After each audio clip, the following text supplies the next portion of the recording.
welcome back. It's Chala from Crafting Through the Chaos of Life. Thanks so much for joining me today for today's cards.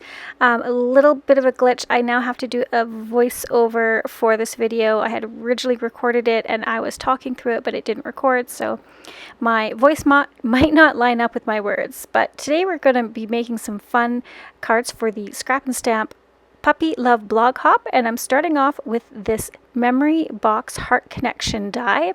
It's a really sweet, cute die, and it creates the most little delicate hearts, a little die cut there. So what I want to do is I want to use these 3 pieces of cardstock, and I want to try and die cut them all at once so that they're all in the exact same position.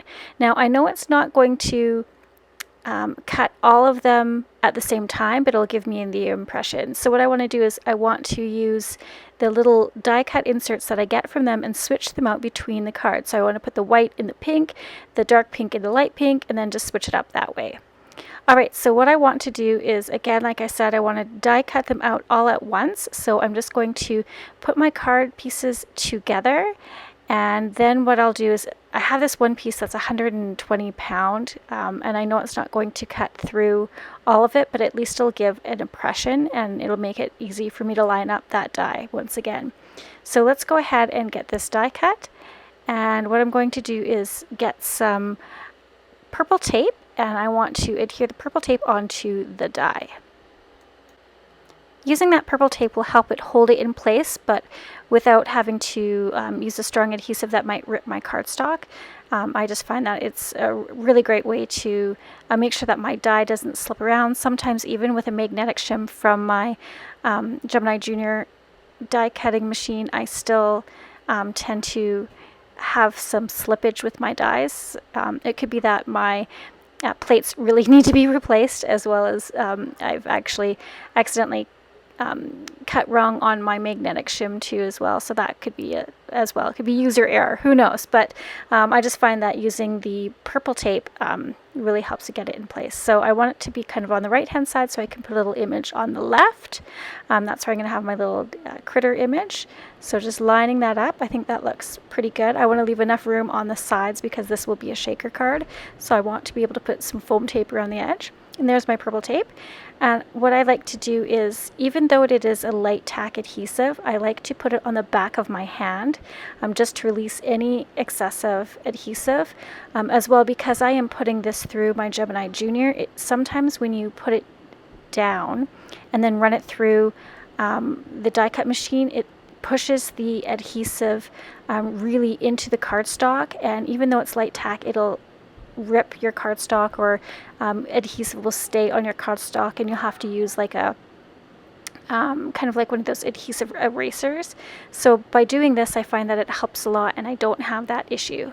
So again, making sure everything's lined up nicely, and then I can go ahead and run that through my die cutting machine. Okay, now that I've run that through, we'll take this off, and you can see that it has made an impression. Hopefully you can kind of see there. It's embossed really on that 120 pound cardstock, but it's definitely cut through the other 2 layers. Like, look at that. That is so pretty. Even just having it embossed like that, I think that looks really super cute. But I do want it die cut out completely. So I'm just going to remove this, and you can see it definitely die cut out the dark pink. And it has die cut through the light pink as well. So I'll just carefully remove these places and remove the very delicate die cut hearts from these 2 pieces. Okay, now that that's done, you can see exactly how incredibly delicate these little pieces are. They're just beautiful. And now what I want to do is I want to go ahead and swap them around into the different pieces, and I'll show you what I mean by that here.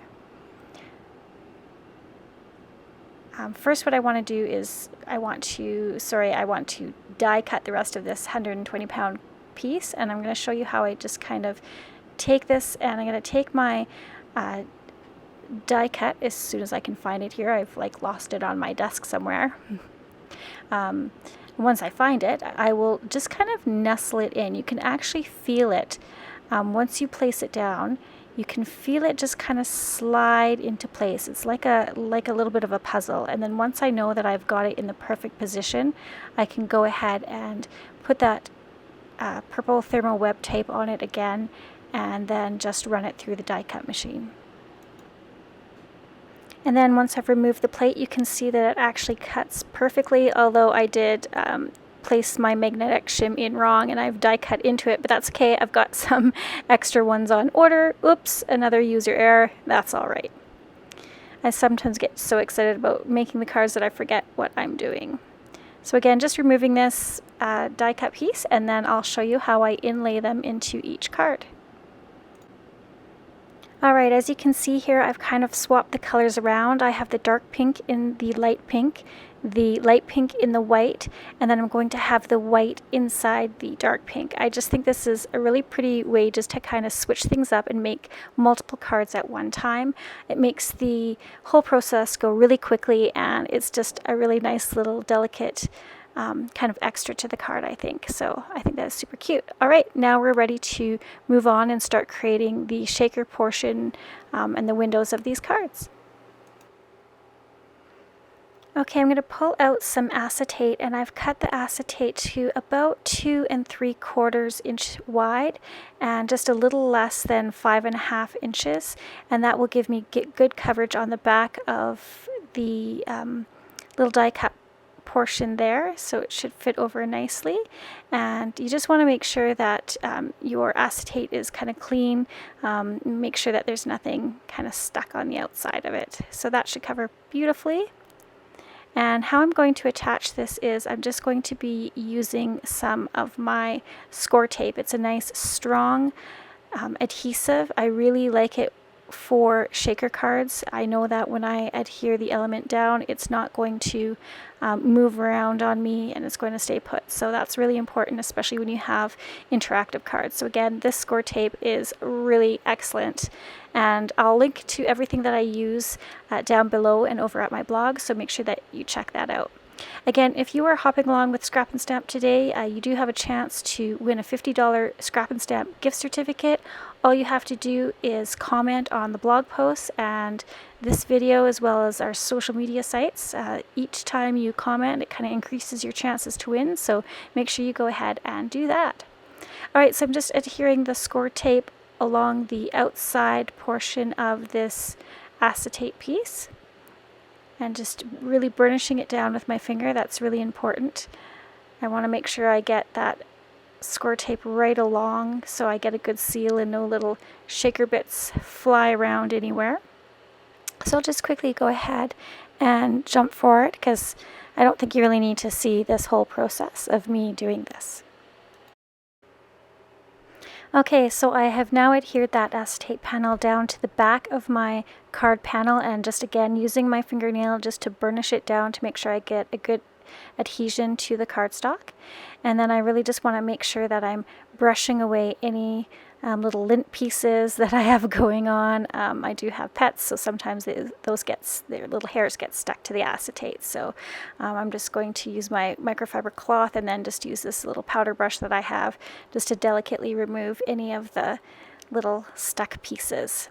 Sometimes I find it really staticky, so I might use some anti-static powder tool as well, just to get rid of that static.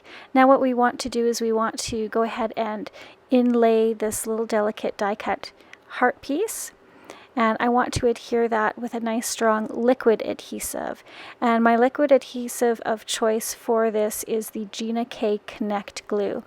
This is a really great strong liquid adhesive, and it will dry clear. Now how I want to go about doing this is it's going to be hard to get a thin layer of liquid adhesive onto the back of those little delicate die hearts. So I'm just going to take a scrap piece of paper, and I'm going to put the adhesive right onto that scrap piece of paper, just a big old little glob of it there. And then what I will do is I will use my reverse tweezers, and I'll just kind of drag the die cut piece through the liquid adhesive just to kind of cover the back of it, and that gives me just enough adhesive that it will secure nicely, but not so much that it's going to squish and ooze out all over the place. I think that's really important. Otherwise, you have to do a lot of cleaning up on your acetate piece, and we don't want to spend the time doing that. So again, just kind of dabbing it in, and you can see that I'm getting a nice amount of adhesive on the back. That'll be just enough to secure it down. Again, I'm going to use my tweezers as well to help put that die cut piece in place. I find that I'm all thumbs really when I'm trying to work with delicate pieces like this, so having reversible tweezers is a really great tool to have. So just inlaying it on and gently tapping it down. And what I'll do is I'll put an acrylic block just over top and leave it and let it dry. I've gone ahead and done that process with all 3 of my cards. As you can see, I've inlaid the white into the dark pink, and I've got all those little acetate panels now put on my front of my card base panels. And then what I want to do is build the wells for these, but I went ahead and I also created the card bases. Now this is some 120-pound cardstock. It is amazing cardstock. It's great for stamping, for creating card bases, and what I'll do is I will link where to find this down below. It's actually from Amazon, and it is a great price point. So go ahead and I'll link it down below, okay? So check that out for sure. All right, so the next thing that we want to do is build a little well for our shaker parts. And so what I'm going to do is I'll go ahead and set the card panels aside, and we'll begin building our little well with our foam tape. Alright, here's my big mama roll of 3M foam adhesive. Again, I will link this down below as well. I get this from Amazon as well, so it's great to have. So what I'm going to do is just go around, again, the perimeter of this. I'm going to start with just 1 layer, but I will be doubling it up, and just using my Be Creative scissors here just to trim it nice and close to the edge. We want to make sure that the adhesive is touching and nice and snug to each other, because this is what is creating the well for our shaker bits. So we want to make sure it's nice and firm and close together, that there is no gaps, otherwise our shaker bits will fall out. So just again going along the outside, and I'm just going to jump forward and show you what it looks like once I have the double layers put on. Okay, I have the well all nice and built up now. The next thing we want to do is add our glitter. So you can use sequins, you can use glitter. I'm leaving the adhesive backings on just so I don't get the glitter stuck. I'm going to be using the Recollections Raspberry Mix Chunky Glitter. You can use whatever you want. I'm going to actually link down below some great sequins over at Scrap and Stamp that I thought would look really cute with it as well. So I'm just going to go ahead and pour a little bit of this in. I want to be careful though. I'm going to run this powder tool along the edging of the foam tape, just so that the little glitter bits or sequins don't get stuck to the edges of the foam tape, otherwise they won't shake around. So this will also help a little bit with static electricity. It won't get rid of the static electricity fully, but it will definitely help. Alright, so just tapping in a whole bunch of these glitter pieces, and I always end up making a mess no matter how hard I try to keep it tidy. I'm going to put a fair bit in because I really want a nice coverage, even when the card is laying flat. I don't want it, just to kind of all bunch up. So, and then I'm going to put the lid on right away before I have a big spill, because that can happen as well. And then the next thing I'm going to do is I'm going to just kind of give it a little shake and flatten it out. And then I'm going to remove the backing and then adhere my card base over top. Again, I want to make sure that I'm adhering it down properly so that the card opens up the right way. So I had to think that out a little bit.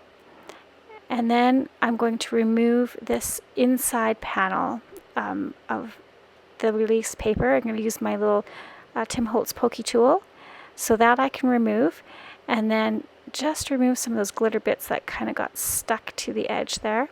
The next thing I want to do is when I go to remove the backing of the foam tape on the perimeter, I'm not going to release it all the way. I'm just going to release it halfway and then fold it down.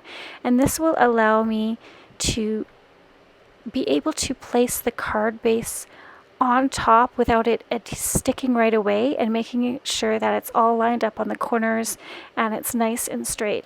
If I was to release all of that backing paper and try and adhere down the card panel, or sorry, the card base, 99% of the time I'm going to get it crooked.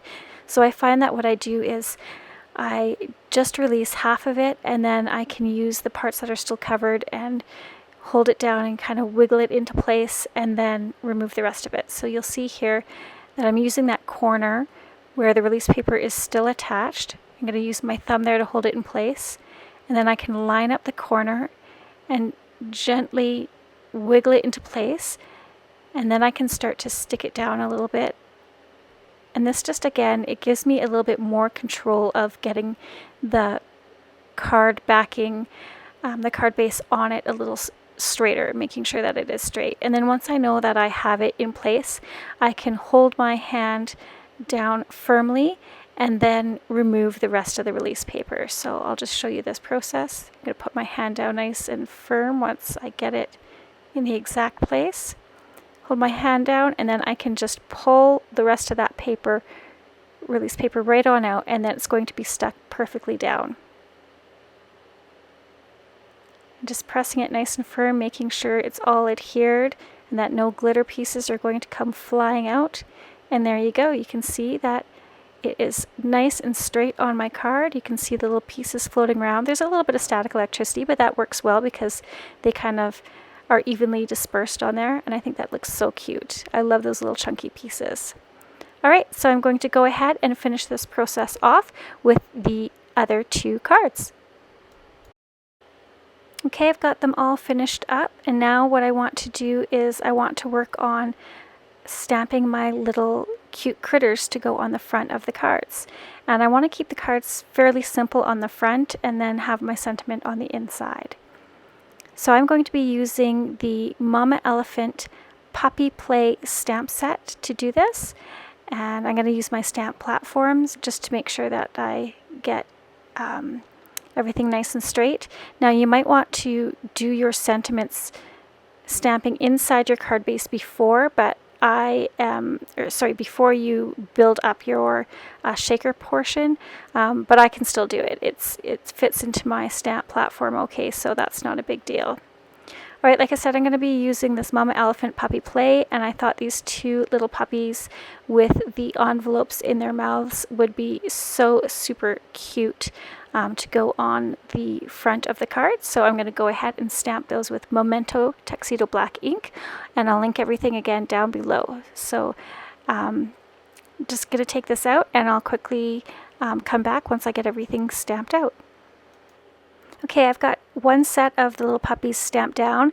I did want to show this little stamping tool here. This is actually from a game that my son has. It's like air hockey or something like that, and he doesn't play with it anymore. It works perfectly to slide over the surface of my Stamp Perfect, my stamp platform here, just to really get a good stamping. And you want to make sure that your ink kind of sits on the cardstock so that it has time to soak in, and then that way you will make sure that your images are stamped perfect. And I wanted to show you these. These I got actually from a grab bag at Value Village of all places, but they're actually from IKEA, and look at them.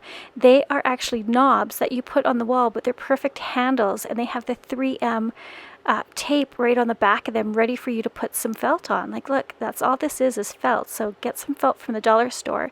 Get these hooks from IKEA is what they're from, and then you can create your own little stamp tools like I have for my son's game. Isn't that brilliant? And they're just hooks that go on the kids' walls, and I'll get the name of them here for you. It's, of course, some weird Swedish name. Here we go. Lost John is, I think, how you pronounce it.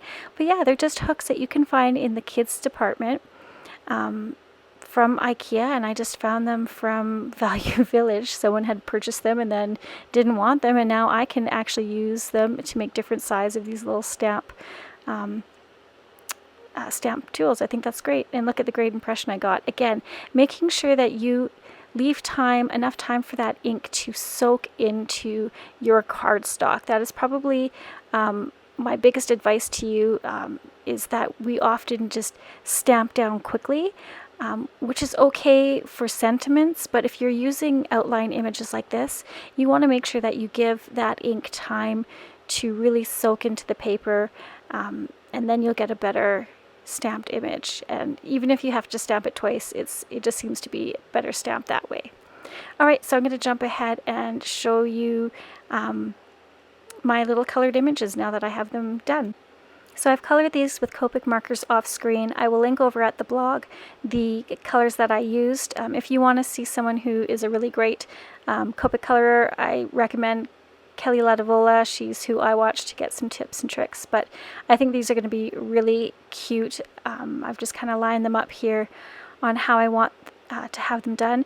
Now, I am a huge silhouette girl, so I use the Silhouette cutting machine, but I've recently purchased the Brothers Scan and Cut because my Silhouette was not doing a good job of cutting. It would mess it up. And look at how close cut I got with my Brothers Scan and Cut. I'm going to link that machine down below as well because it is freaking amazing, you guys. It does such a perfect job. I also took a marker and outlined them with a black marker just to get a good finished look on them, but I cannot believe that Brothers Scan and Cut, it is perfect. It cuts so nicely. You can have a white border around the edge if you want. This time I didn't. Again, it's quick and quiet, and yeah, I'm amazed. I wish I would have purchased one a long time ago. Anyways, let's get back to the card. I'm going to use Gina K Connect adhesive again just to adhere the little critters down. Nothing really too fancy and spectacular, so I'll go ahead and I will jump ahead and I'll show you the finished product. Okay, I do want to show you the sentiments that I am going to be using for the inside of this card. I'm using the Lawn Fawn How You Been Conversational Hearts add-on. It's got a great little Happy Valentine's Day stamp that I'll be using on the inside. As well, I'm going to be using one of the little conversation hearts. So let me line up the Happy Valentine's Day and just make sure it's nice and straight and centered. Takes me a little while to get my sentiments just right. I really should be using that stamp, what is it? The My Sweet Petunias little stamping ruler that they have. I always forget to pull that out and use it, and then I struggle with getting my stamps in just the right order. I'm going to add this little conversation heart on the bottom there, and then I think what I want to use is the little XOXO on the inside of that heart. I think that would look super cute.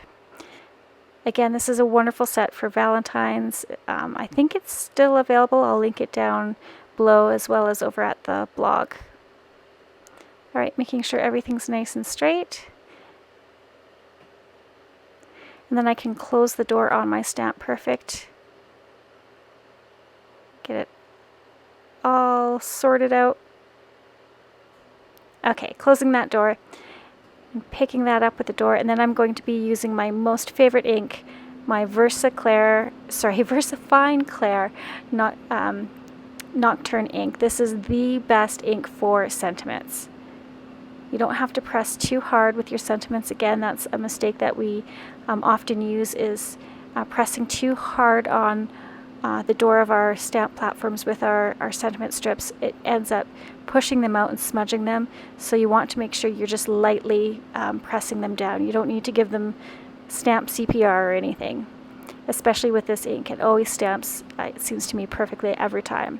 So just giving it a nice little bit of pressure, not too hard, and then I can go ahead and lift that up and look at that.